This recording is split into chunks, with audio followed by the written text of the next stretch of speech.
What's going on? Happy Monday. Heading to work right now, but it got me thinking about like my Monday mornings. And, I remember when I was really struggling with gambling addiction, like Monday mornings were the worst because not only is it starting your week off like terrible, but it's also like the time when I would be getting reached out to by like my bookie or whoever, right? Like saying, hey, I need you to pay me this week because I have to pay somebody else. Or it was very rare where I was the one collecting. But what's interesting is the times on the Monday mornings when I would be asking to collect like my winnings for the week or whatever, they would just carry it over because they knew that I would be gambling with it anyways. And so I never really got like paid out.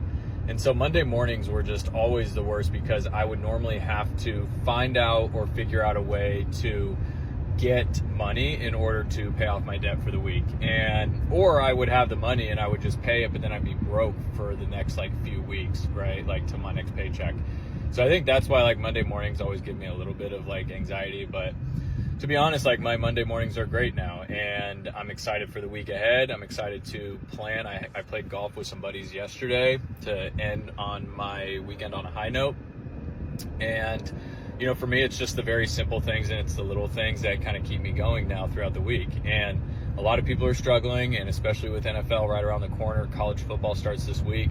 It's just important to make sure that you have like a plan in place for the times when you are really struggling with gambling addiction, because it's not going to go away. It's something that lives with us forever. And I've just figured out how to manage my day-to-day and manage my relapses if I have any or anything along those lines. Like you really have to understand the disease in order to kind of get through it. So anyways, have a good week, go out and kill it, and remember, just one day at a time. So yeah, guys, this is the new trend that has young men, in a chokehold, so to say. This is the new trend that it has the downfall of young men. Um, Now, granted, I know people that sports bet, and the people that I know, the friends that I have that sports bet, they're responsible. But a lot of you guys aren't responsible. You guys make stupid bets and you lose all your money. And now you gotta, do nefarious stuff. And next thing you're dealing narcotics, or you're working extra hours at work because it's not because you're trying to get to the money and save the money to invest in something. You're saving the money because you're in debt and you got credit card debt and all kind of crazy stuff that you got to pay back off. So unless you have insider information, which a lot of you guys don't, or you make good bets, and you know when to fold them. You take your bet and run. You're not trying to bet and rebet it and rebet it and try to get more and more and more money. You make bets that make kind of sense. Then don't even dive into this endeavor, guys. You're going to get crucified. It's meant for you to lose. But we're going to go a little bit deeper into this. We're going to go into some hard stuff that maybe you guys don't know about whenever it comes to sports, because we had this whole scandal, that just came out that sports is rigged, the NBA, and we're going to have some video to back that up. Don't forget to like, comment, and subscribe. Let's go into Tim Donahue. I bet you didn't know about the referee that's banned from the NBA. This is Tim Donahue, and in the early 2000s, he was one of the most respected refs in the entire league. But behind the scenes, Tim had a dark secret. Yeah, this man had a gambling problem. And not only was he illegally betting on his own games, but he was also selling insider information to his friends, tipping them off on fouls he'd be calling that night, making up to $5,000 for every bet he helped him win. While Tim thought he was running a genius scheme, what he didn't know was that his gambling advice was ending up in the hands of some dangerous people, the mafia, who wanted Tim's help at any cost. What kind of threats did you receive? Death threats What did they say? that I was going to be killed. Did you believe them? I wasn't sure.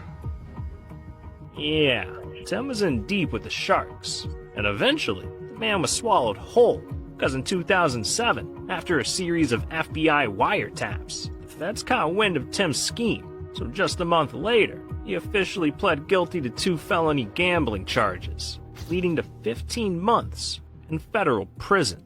Damn, I didn't know refs could be that twisted, but I didn't know number 17 either. The fact that the tallest and shortest players in NBA history were teammates. Yeah, in the 80s, the Washington Bullets wanted to build the most unique.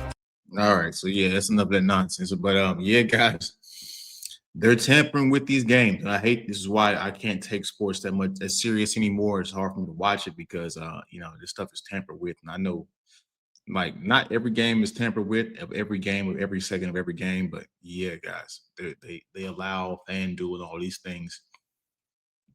Guys, if they want this stuff to be real, they take FanDuel and gambling out of it if it was real. I'm just gonna leave it at that. You guys make your own suggestions.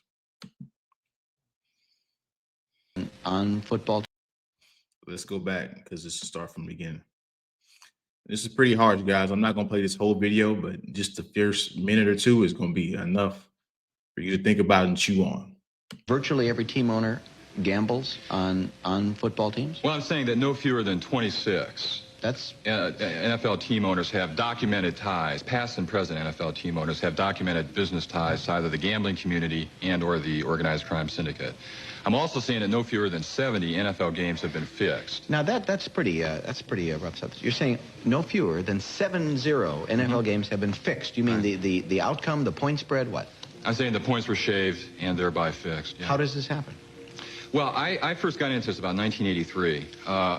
Vincent Persani, who is the head of the Michigan State Attorney General's Office Organized Crime Division, told me, if you're going to do a book about the NFL, Dan, you're going to have to get into this guy, Don Dawson, because he was fixing games. We knew it. I went to my friends and my sources at the Internal Revenue Service, the Organized Crime Intelligence Division. They said Don Dawson was fixing games. I went to the FBI, the Organized Crime and Racketeering Section of the Justice Department, and Strike Force field offices. Everybody told me what Don Dawson was fixing games. At that point, I had enough evidence to print that allegedly Don Dawson was fixing NFL games. He was a major bookmaker in the Midwest. So if he knows about it, why don't everybody else knows about it? Why ain't this guy busted? They'll get a Tim Donahue, they'll get a Chauncey Billups, they'll get a Terry Rozier. They'll get these low levels, but they won't get the big guys. We ain't gonna go too far deep into this, guys, because this is how you get your channel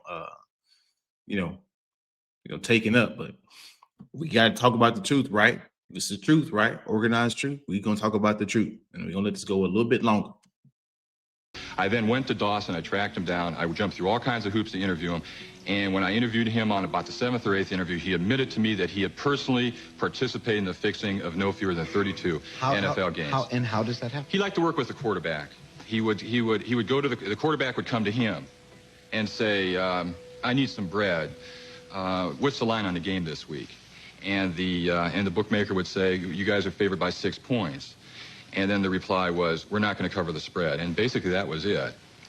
Now, do you name players? Oh, sure. I name players. And also in 1979, I go into the specifics of 8 fixed games that were allegedly fixed by 2 referees who were investigated by both the FBI and the IRS. And I list the 8 games in on page 308 of the book. Yeah. The obvious question, you're talking about all these games being fixed. You're talking about all these people involved. You're talking about going to various agencies, and they're saying who the people are involved. Why has this gone uncovered if this is the case? What I'm also alleging in the book is that no fewer than 50 legitimate investigations of corruption within the NFL have been either suppressed or just flat out killed as a result of a sweetheart relationship between NFL security, which is the internal police force within the league, and a variety of federal and state and local law enforcement agencies. All right, we're going to stop it right there. That's deep enough. Lord. I'm going to say this, guys, and you guys take with it what you want to. The world is not what you think it is. The world is not what you think it is, guys. That's all I'm going to say. You guys put together what you want to put together about it, guys, but unless you have higher thinking and you're in the in group of insider trading and insider betting, you're an imbecile. You're getting taken advantage of, guys. So, excuse me. That's my video, guys. You got to be responsible, man, and be responsible with your money because it's your money. Nobody cares about you. It's your money. You care about your money first. See you guys in the next one.